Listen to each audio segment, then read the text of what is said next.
Okay, this is Gray, following up on a grafting project we had going here for demonstration purposes. If you look back about 2 months ago, you'll see I came in here and multiple grafted this tree. There's another one and another one. And sadly, I was a little flippant about the approach.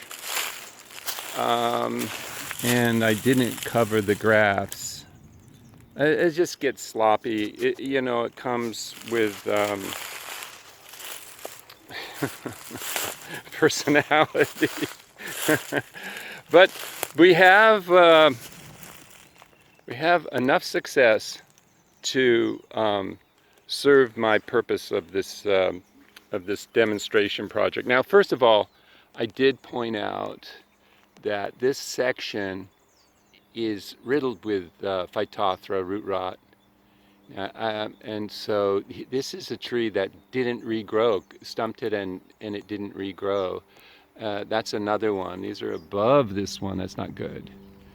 So this one did regrow, and then the two that I grafted here and over there, they were, as healthy as those trees when I cut them.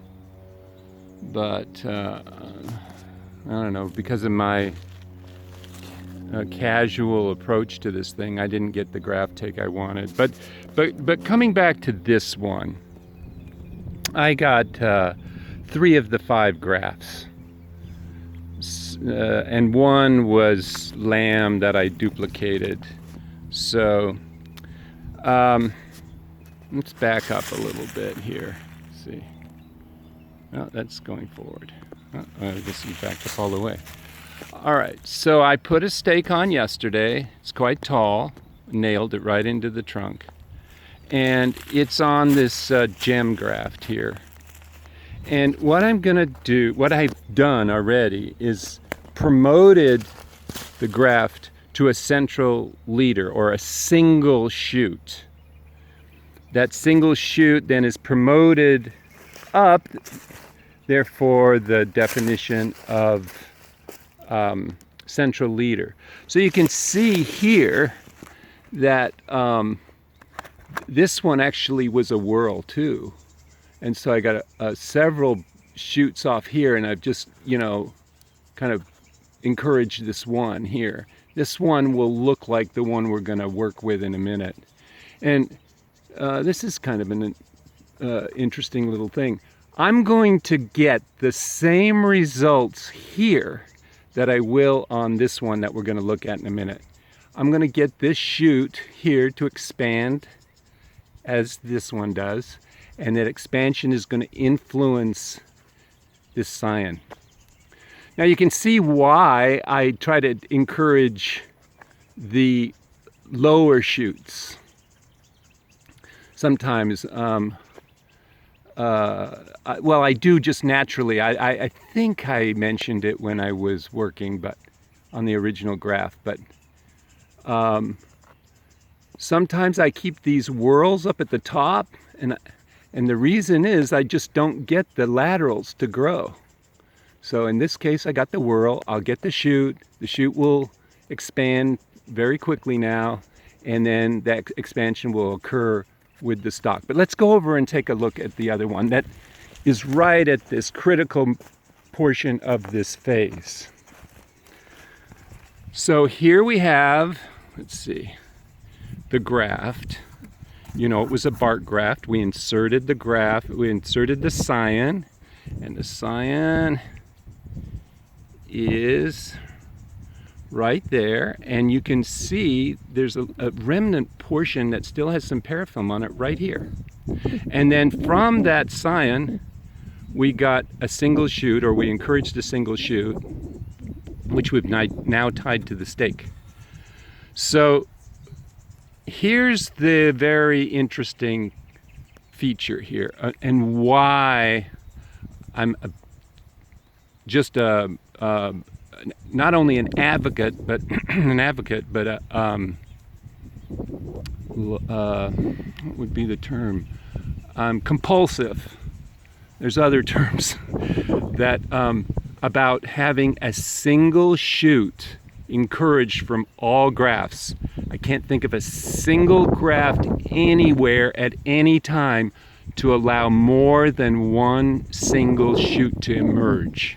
And that single shoot then is encouraged and staked just as this one. Now that goes for every imaginable type of graft. This is a bark graft. I don't suggest you use cleft grafts except for the tiniest of avocado shoot grafting, but cleft grafting just damages the stalk too much. But splice grafting, they have other names for them. Tongue and groove, that kind of stuff. But I only use two grafts. I grafted thousands of trees and I only used two grafts, a bark graft and a splice graft. But getting back to the point here. So we have this single shoot, here it is going up, and we've got everything controlled from this tip here. That's the apical tip.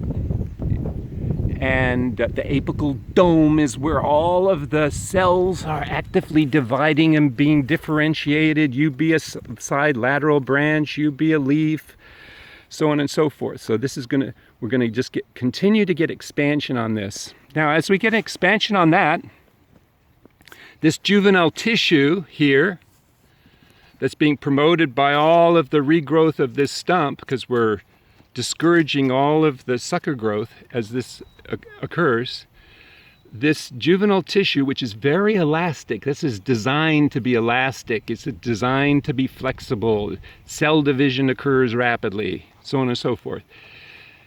As you can see, I don't want to break that, but can you see how it's actually overgrown the stalk? See if I move around a little bit. It's the diameter of it right there is already about a third larger than the scion. But what's going to happen in the next couple of weeks is this tissue that's very juvenile is going to seep its juvenile characteristics down. Now that, if you go into the botany books, they say it doesn't happen. You can't get juvenility to go down. You can't get it to rejuvenate. But I'm of a disagreement with that, because what's going to happen here is this is going to expand. It's going to catch up with this guy. And then as it catches up, it's going to service that shoot even more. As it does that, it's going to expand even more. As that expands, it's going to influence this. It's going to expand. As all this is occurring, you're getting the attachment to the stalk growing and adhering. And then you're just it's a cycle, a beautiful cycle that just encourages the attachment, the expansion, and the growth of this shoot. And as you get the growth of that shoot, and now you're going to do this simultaneously with the growth of the other ones, because otherwise it can become so dominant that it subverts, puts them into a subservient, a secondary role. But we're going to protect ourselves against that. Now here was a non-take, unfortunately, so I'll just encourage a second branch, or a single shoot, but a second shoot on the tree. I might want to regraft it, or I might want to just keep it as has. All right, so you won't read about this anywhere. It's not in the books. I've never heard it in all of the work I've seen on videos. So wait for the next one. Wait for the next video to confirm what I'm saying. And then we should see, hopefully with this year, that we get a wonderful regrowth on this tree. Okay, this is Jem signing out.